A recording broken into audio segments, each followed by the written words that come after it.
काफी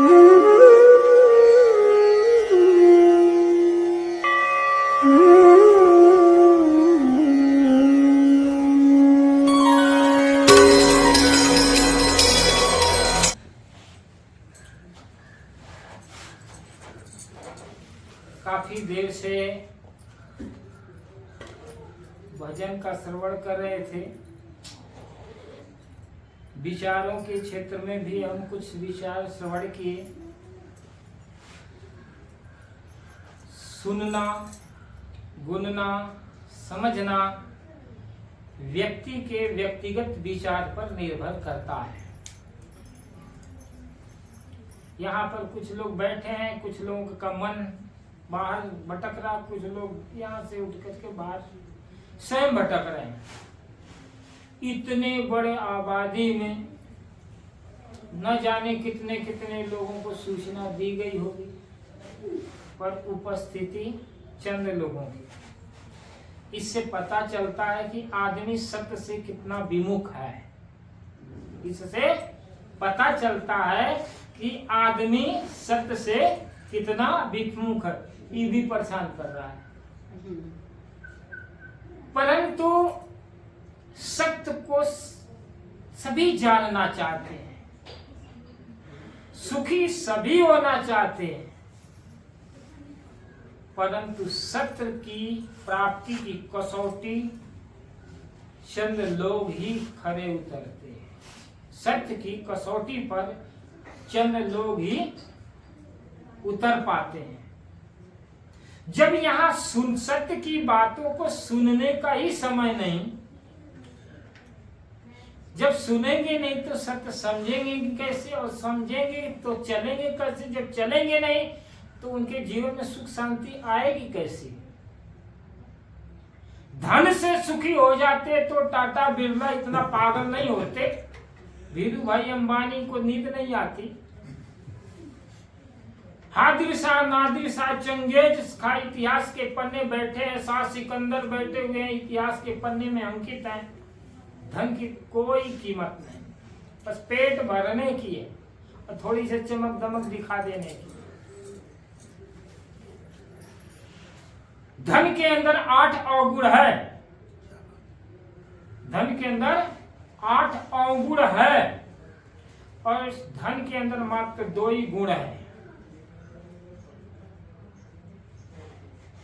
8 तो गुण है उसके अंदर। देखिए, जब धन आ जाता है व्यक्ति के पास तो उसके चलने के ढंग बदल जाते हैं, बोलने के ढंग बदल जाते हैं, जीने के तरीके बदल जाते हैं।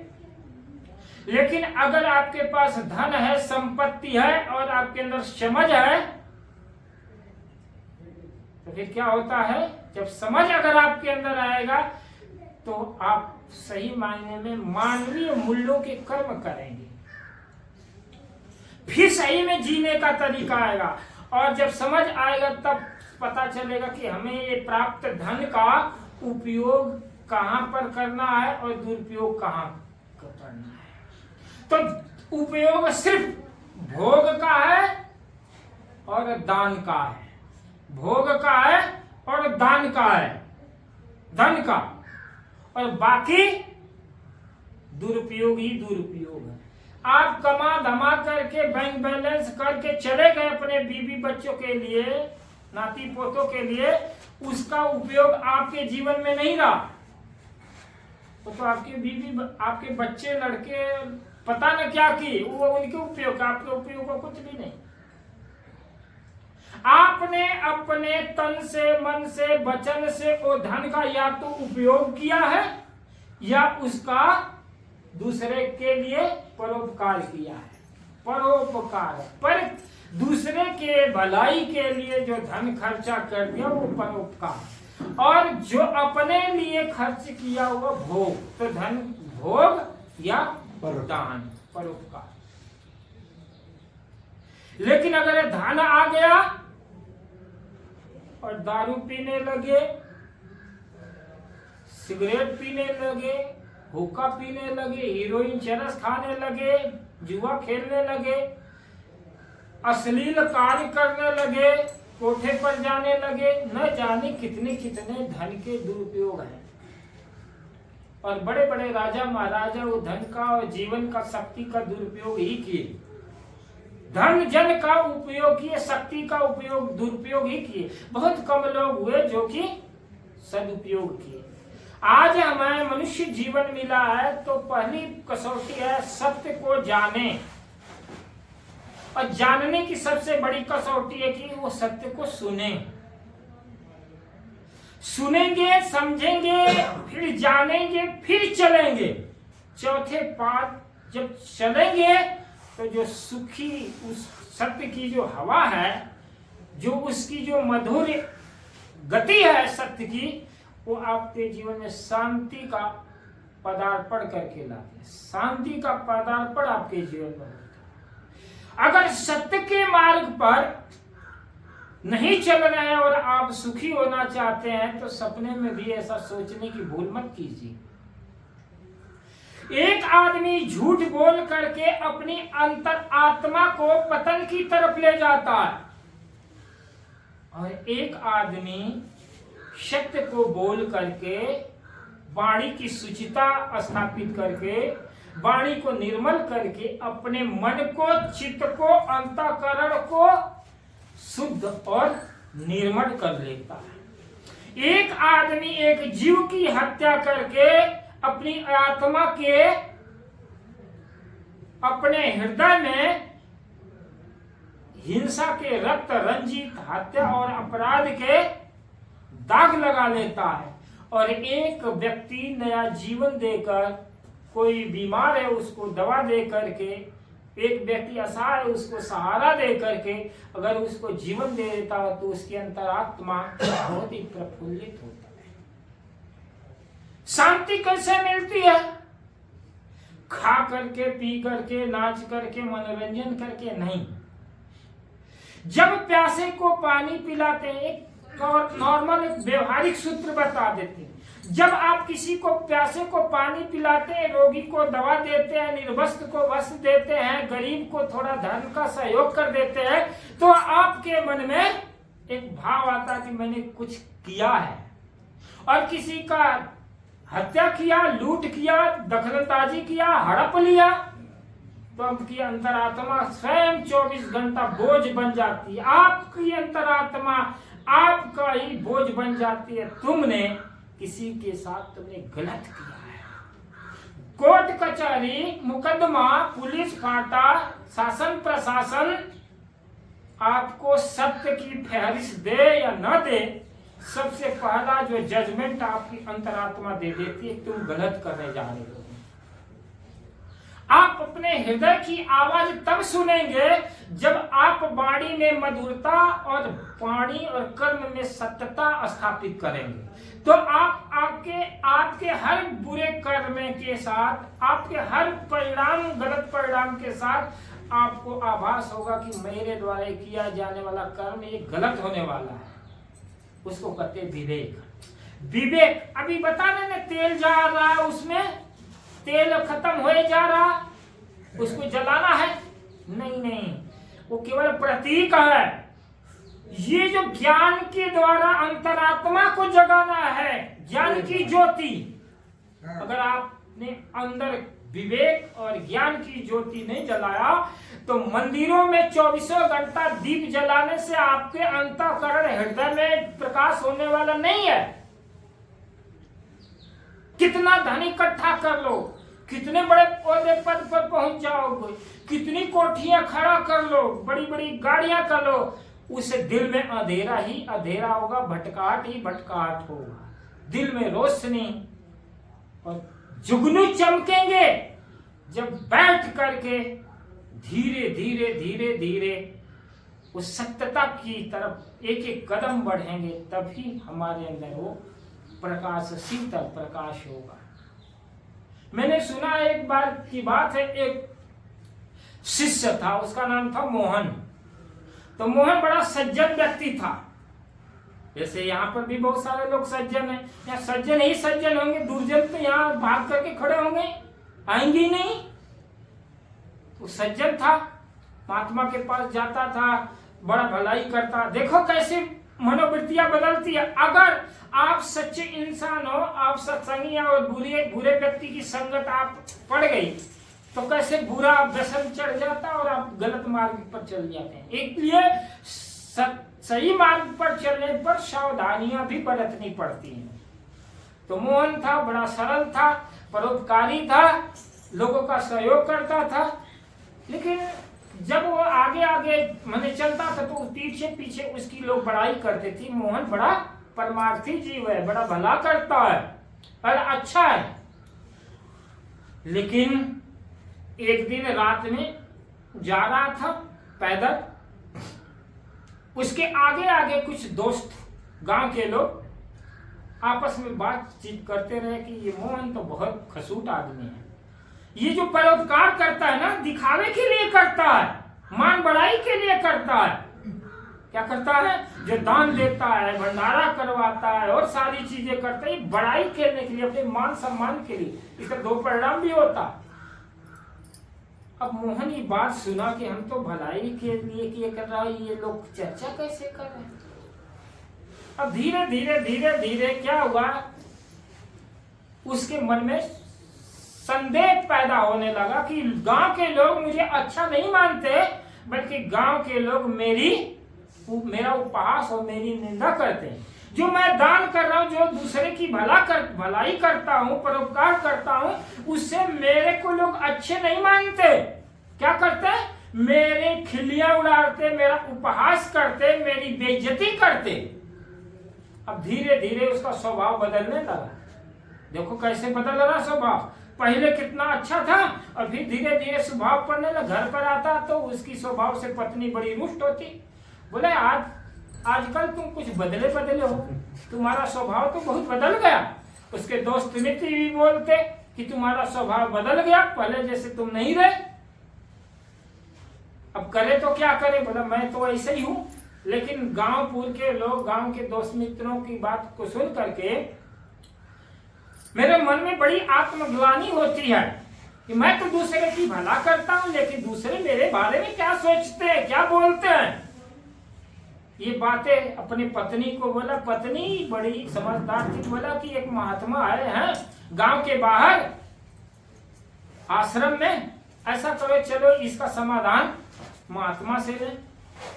संसार में कितना भी आप उलझे हो, अगर सत्संग या संत महात्मा के पास जाओगे तो आपको जीवन का छोटा छोटा कोई न कोई राज दे देगा और आपकी मुश्किलें समाधान में बदल जाएंगी।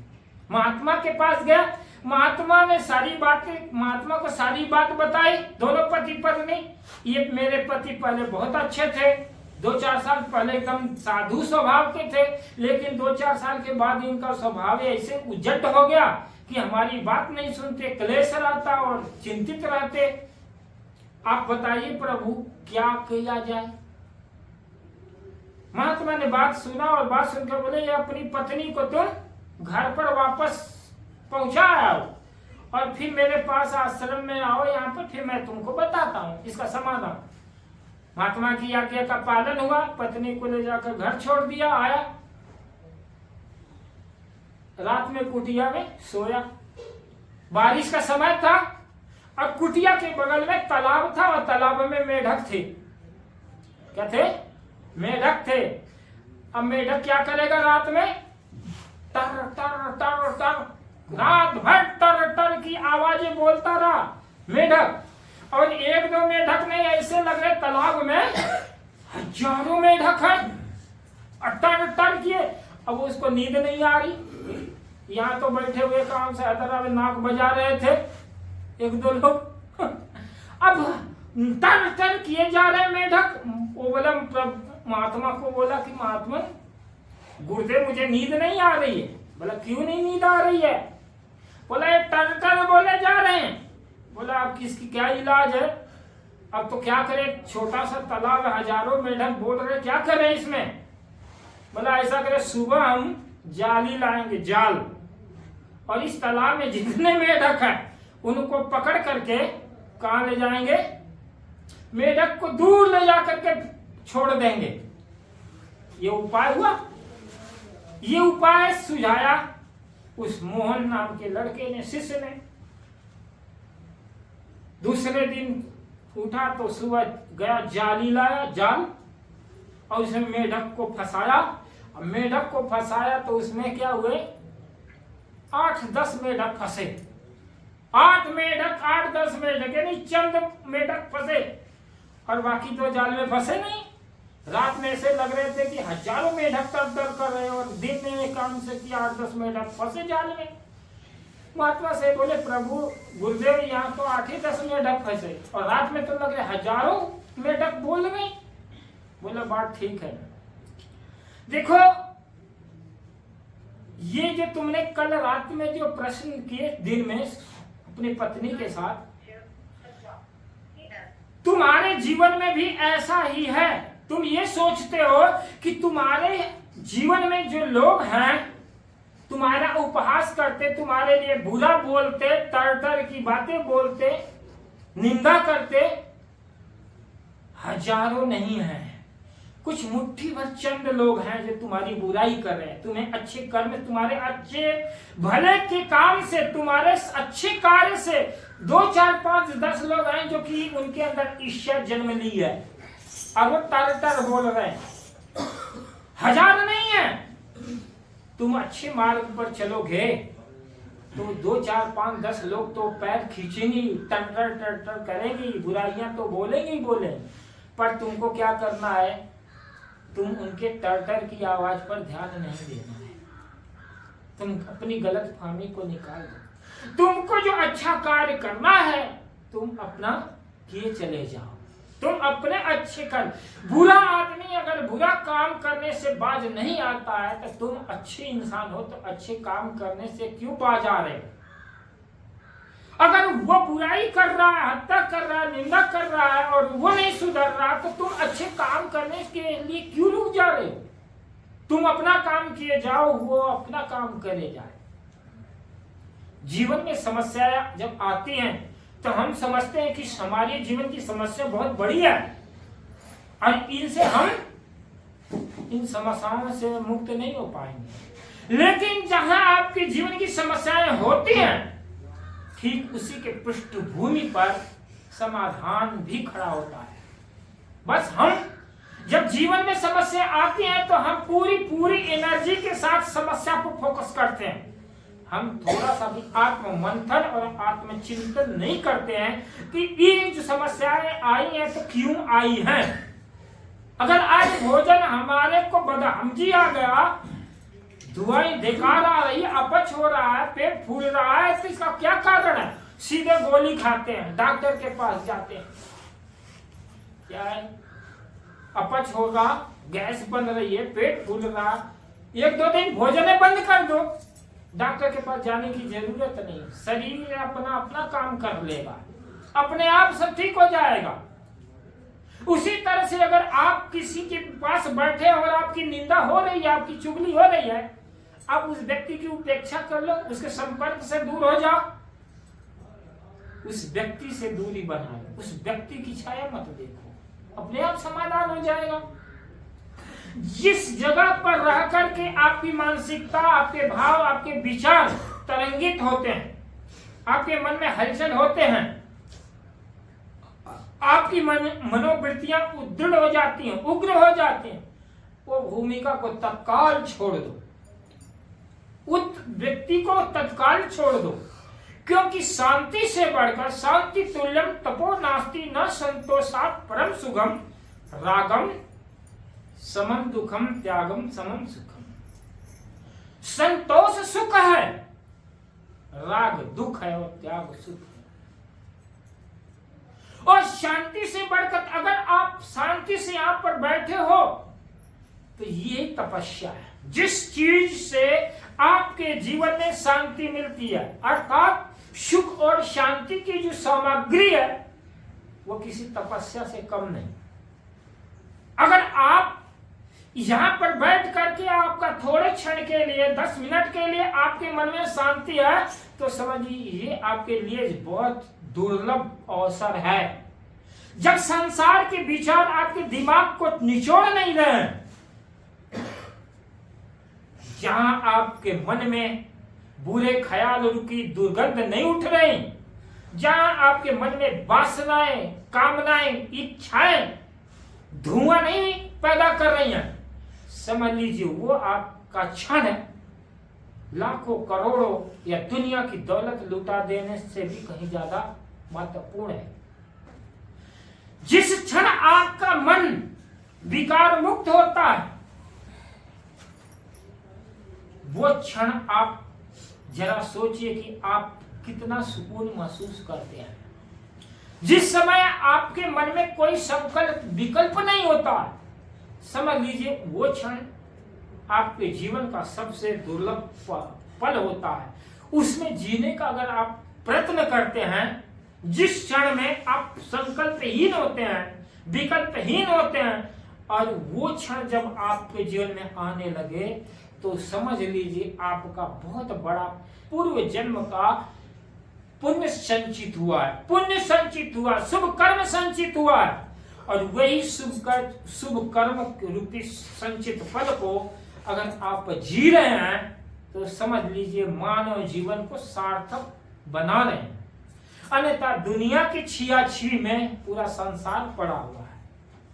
संसार में उलझ करके आप कभी सत्य को नहीं प्राप्त कर सकते।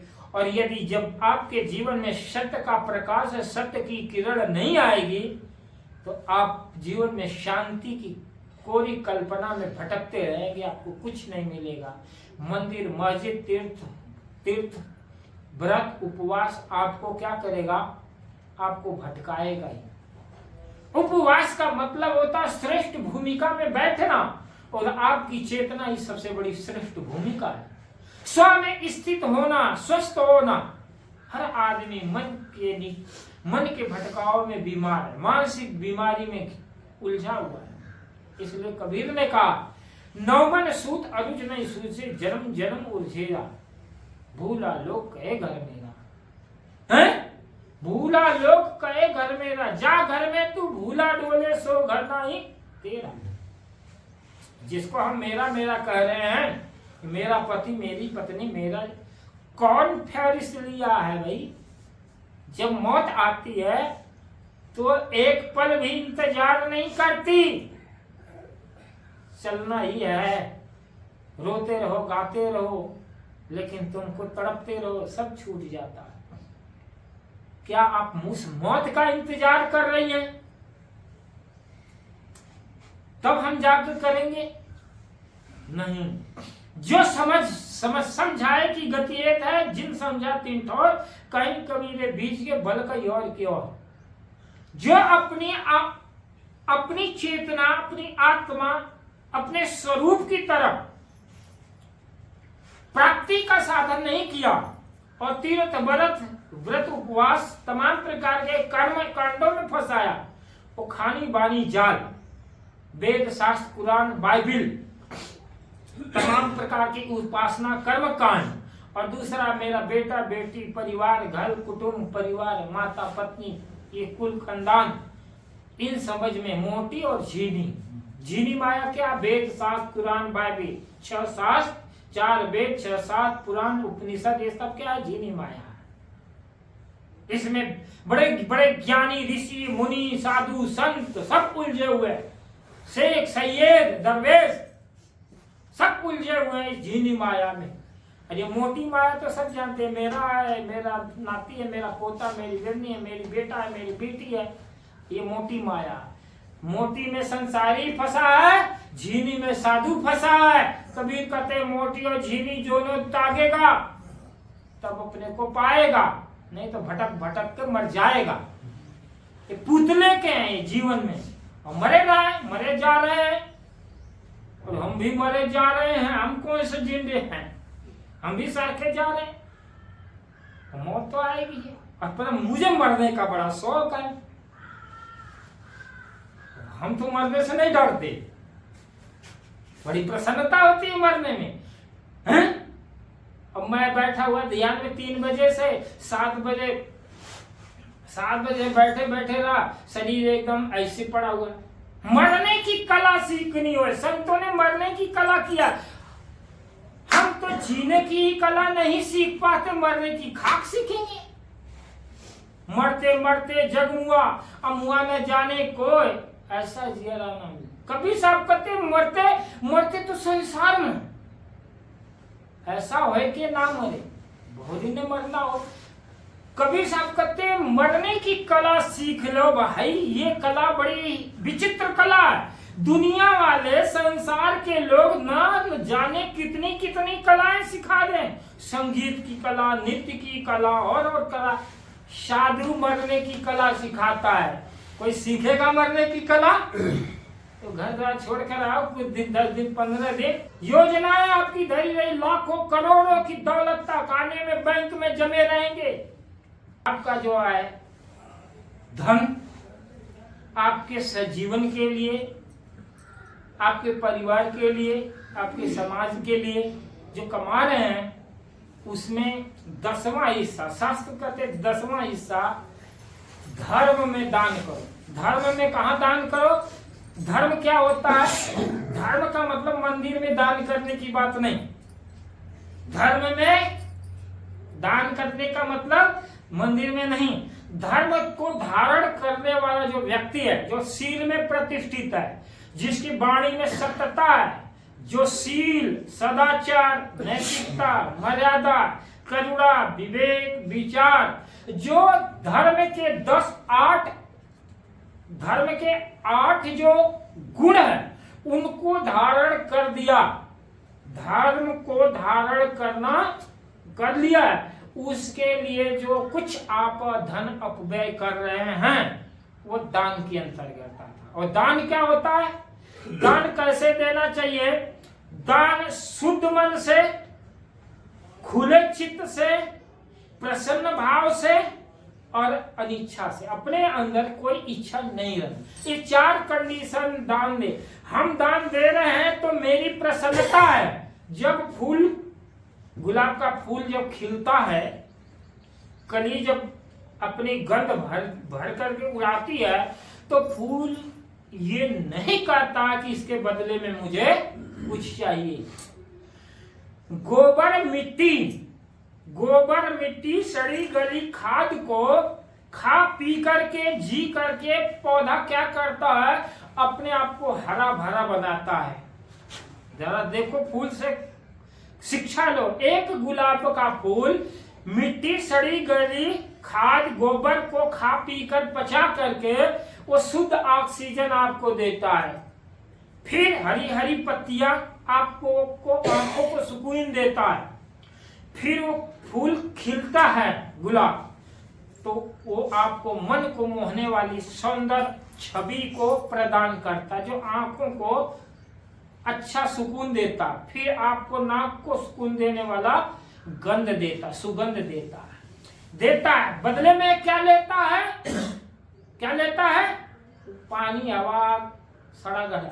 उसी तरह से संसार में आप कष्ट से, दुख में, संताप में, समस्या में कठोर परिश्रम करके जो भी धन उपार्जित करते हैं और वो धर्म में खर्चा करते हैं, यानी आप उस गड़ी सड़ी समस्याओं से निकल करके आप थोड़ा सा सुगंध लुटाते हैं, जिससे मानव प्रकृति, मानव अस्तित्व को सुगंधित कर देता, आपका दिया हुआ दान पुण्य संचित कर देता, और ये किया हुआ शुभ कर्म आपके पूरे अस्तित्व में समाया हुआ हो। ये इहलोक परलोक न जाने अनंत अनंत लोक तक आपका दिया हुआ कर्म, दिया हुआ दान शुभ फलकारी होता है।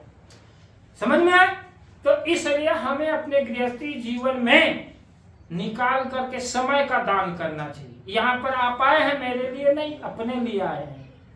निमंत्रण दिया गया, सारा चीज किया गया, तो आए तो अपने लिए, क्योंकि ये बातें नहीं है, वो खुद से मुलाकातें कराने वाली बातें हैं। उसने बड़ी बात कर ली जिसने खुद से मुलाकात कर ली।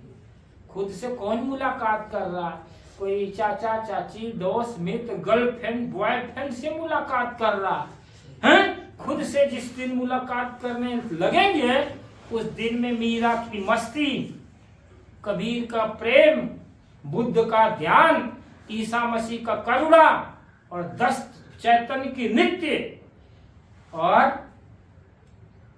रामकृष्ण परमहंस का लय योग, विवेकानंद का राष्ट्रभक्ति, ये सारी चीजें आप में समाहित होने लगेगी और आपका जीवन स्वयं त्रिवेणी हो जाएगा। त्रिवेणी गंगा, आपको काशी प्रयाग नहाने की जरूरत नहीं। जिस दिन आपके अंदर भक्ति, ज्ञान और वैराग्य की त्रिवेणी प्रभावित हो जाएगी सत्संग में, वही गंगोत्री, ये सत्संग ही गंगोत्री है, जहां पर धीरे धीरे ज्ञान रूपी गंगा,